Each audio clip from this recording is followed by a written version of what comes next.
You need to know what you're fighting. This isn't just for the Native Americans. This is for everybody. Because the truth matters. Those who conceal it have concealed it to gain power and to gain control over the people. And they believe that if they can keep it silent and control the narrative, that they will control the masses, and they will be able to enslave the masses and bring forth this third Antichrist. All right, so let me see if I can highlight this in a nutshell. Anybody who's into biblical prophecies or have followed actual history of this world during the last 2,000 years will know that the Vatican had a very dark past. And many people think that they lost power. They just kind of fizzled out, but they couldn't be further from the truth. And they have never given up their desires for this world power. And they're close now, closer than they've ever been before. 2,500 years ago, this continent, American continent, was invaded by those known, according to the Bible, as the Chaldees and the Babylonians, which in modern times they're known as the Chinese and Russia. Babylon wrapped around that western flank of Europe, China below. They came across the ocean and invaded with the help of some mysterious people that reportedly came from the furthest parts of heaven, swooping down like eagles in flight. I'll let your imaginations go on that one, but 10,000 of the people were gifted to the Prince of Persia. Scientific, verifiable evidence of this is seen in DNA results, with inexplicable Native American DNA showing up in many people's reports when none of their family members had ever traveled to America. And to them, completely impossible to have Native American DNA present in their report. But it's not impossible because 10,000 were gifted to the Prince of Persia 2,500 years ago. They left the poorest of the poor behind to till the soil, but took them underground for a time while they went through the breadth of the land with hammer and axe, burning it with fire, destroying or hiding all remnants of a thriving civilization, and then released the people on the land, those known as Native Americans today. They released them into different areas, different sections, and changed their languages. The reason they changed their languages was so that they would not be able to communicate and share stories, you see, because the final prophecy states, when the Lord's people unite, the Lord rises up on their behalf. So, 500 years ago, Spanish priests came over with the conquistadors, discovered written documentation in South America confirming the days of the Bible, the days of the Hebrews, the days of Exodus. He writes back to the Vatican telling them of his discovery. They send their reply with a ship full of deadly diseases and an order to destroy everything, all evidence of an entire civilization. And I believe they knocked out nearly 2/3 of the indigenous population at that time. So Spain moved in up through the Gulf of Mexico and into the southwestern part, looking for more evidence, trying to find whatever they could find, I guess, and try to hide whatever they could hide. The United States, forbidding the church from having any influence over the government, created an enormous barrier for the Vatican to encroach on the Native Americans' life. After the Civil War, they spied an opportunity to breach that barrier.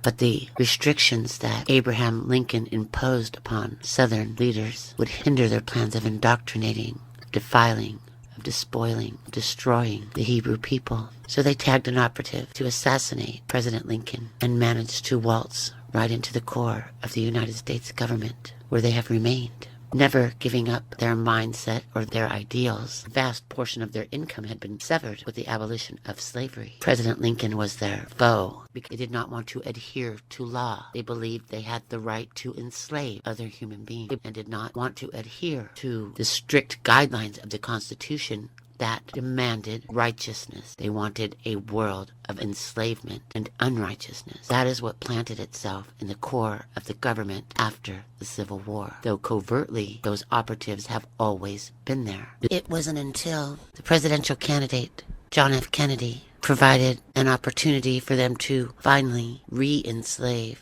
the African Americans to the vote, when they spied a way to maneuver their way into Martin Luther King's life. And when President Kennedy displayed signs of righteousness and unity and embracing Martin Luther King's philosophies, his desire for us to be one colorblind people, the Vatican quickly eliminated him because they could not have the people united. They depend upon the divide and conquer strategy. Recently made their allegiance to that city known by offering to pay reparations to the African Americans who were seeking reparations from the Vatican for their slave trade. This government seemingly oblivious to the fact that there was a civil war fought to abolish slavery, suddenly offers to pay reparations to the African Americans on behalf of the Vatican. And they created all of this racial discrimination and inequality on purpose. And then the ones that created it go in and pretend to champion the causes of the afflicted. And they persecute people of Caucasian race so that they can feel angry and resentful of the people of color to further drive the division. It's not until people turn around and realize that they're playing the people against one another that things will settle down. Right now, we're dealing with prophecy, the Antichrist. Those things that a lot of people want to say are nonsense, but when you take into consideration everything else that has happened at the hands of the Vatican, it would be rather foolish to dismiss it as nonsense, don't you think? And it's not just the Democrats. It's the Republicans, too. Those old school senators that have been there forever. I serve Almighty God.